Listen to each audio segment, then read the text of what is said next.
In this special effects makeup tutorial, we're going to go and make some scar wax along with also apply it and use some fake blood that we made in a previous video.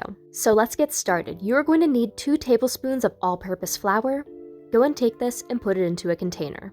Now you're going to need 2 teaspoons of petroleum jelly, but we're going to work in halves. Go and take the first half and mix it in with your flour. As you mix it, it's going to start to slowly clump up. Now take the second half and go and mix this again. You're probably not going to need any more, but if you do need any more, use small amounts. As you mix this up, it's going to clump together. Now grab the mixture out of the container after it's pretty clumped together, put it into your hand and create a ball. Take off a small piece, roll the sides of it so it's pointed at both ends, put petroleum jelly onto your hand, stick this down, and then use petroleum jelly on top of it to smooth the edges down.